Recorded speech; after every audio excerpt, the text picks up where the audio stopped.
to from Sheik, I should say, it will most definitely beat the Diddy Kong. However, we're going to see how well, similar to how Vinny played last game, if he can pressure Ike on that side of the stage and just keep him on that ledge, Ike really struggles getting off.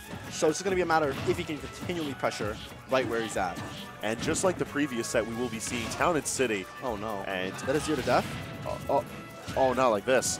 No, he is back, but he's looking down the barrel of plenty of damage with Dill just roaring right out the gate. And again, you could see how Dill knows the matchup. When he saw that uppie there, he immediately grenaded, knowing that when Ike is moving up, Ike cannot actually, or Ike does not have any super armor after the start of the move. So knowing that, he grenaded immediately, keeping him off stage. Yeah. Sheik has so many tools to pressure Ike once Ike is off stage. Between needles, between grenade, the fact that all of her aerials cover so much space so quickly, it's all about how this battle takes place on the ground, because that's where Soan's going to be able to dish out the majority of his pressure. About the biggest issue that Dill is going to come about here is the age-old Sheik problem. Is he going to be able to get that stock off early? And he, as a Sheik, I don't think is as proficient as Vinny is at getting that stock off. Ike and Soan in general is someone who is absolutely someone who can end a stock very early. It wouldn't be a surprise for, to either of us if we suddenly see Soan just whip out a smash attack and just let it happen, and Dill just manages to eat that big old sword. And he ate that big old sword right there, almost taking a stock off. However, just barely living that, even with maybe a little bit of Misty Eye. Fair not killing just yet. And excellent drifting from Soan's going to keep him out of the range of that up there, but he is still... What a great recovery off the ledge, and that's going to kill at 70. Ike's back air. I'm not sure if you've ever seen the hitbox or the hitboxes for that move, but it is massive. And Soan taking great advantage of that. And he's going to be able to end that stock early.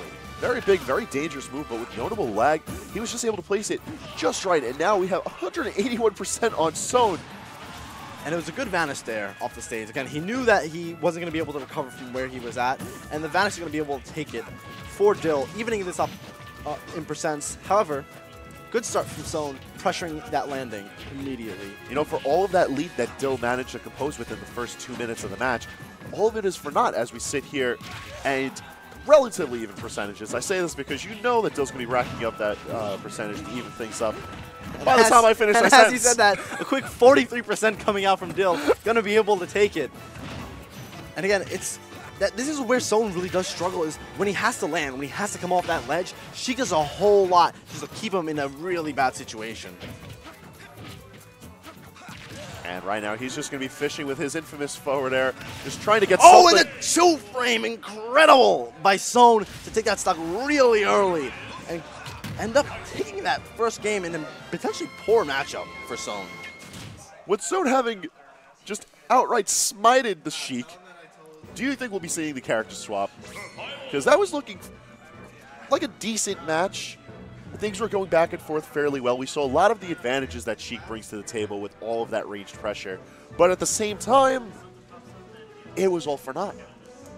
Right. The little advantage states that Soan was able to get into, managed so much damage, managed so much pressure, so much stage control.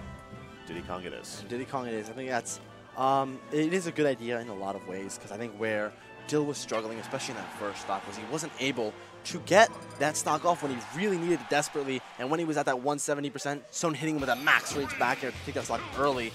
Diddy Kong, however, maybe not a character that is known for killing early. However, he's a character for known killing with consistency, and he gets a lot of that percent at like right around 130 and can take a stock. On top of that, Diddy Kong also brings a lot of range pressure to the table. Maybe not as much as Sheik, but you know, between Banana and Pop Guns, it's going to be interesting to see what Dill does to keep Soan away from him, as we've already seen that he has no issue with racking up damage on him. And similar situation here to game one. Soan in a heavy disadvantage, the neutral clearly being in the favor of Dill.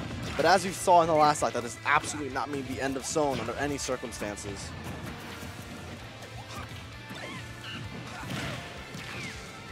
Dill doing such a good job right now of maneuvering alongside Banana, but Soan is just staying on top of everywhere that he could possibly move, trying to get back some of this percentage deficit. Oh, and the down air, the soft hit, almost killing. And good fair there to maybe mix up his approach. However, another back air coming out, almost taking it. I've noticed that Soan is going for a lot of these rising aerials between Dare and Bear. And Fair managing to catch out Dill. He's just doing so much to cover everywhere that Dill can move if he wants to try and get these kills. And it's, again, the move that Soan is almost known for on Long Island. The plethora of jokes that have been made about Soan is unfair with that fair. And he just uses there to absolute advantage. With a little bit of rage, going to be able to take it at a fairly early percent on Diddy Kong. And the jab one for a grab setup is going to bring Dill to the opposite side of the stage, far from the banana. And we don't got no hoo-ha. That's an outdated combo. That's not real. That is, though. But that is absolutely real. Banana into whatever you want. In that case, up smash going to be able to take a stock. However, a 54% lead, 68 now for Soan, is definitely going to be able to pressure Dill to force his approaches even more so than usual.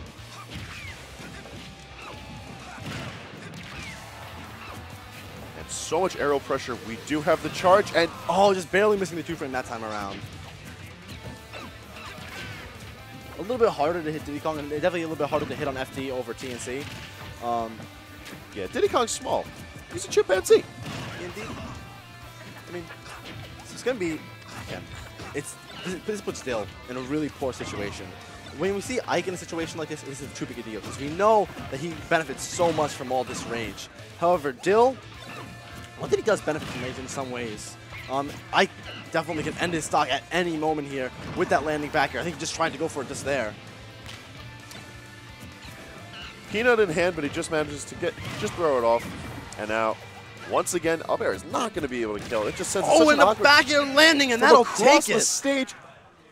That's a 2-0 for Soan.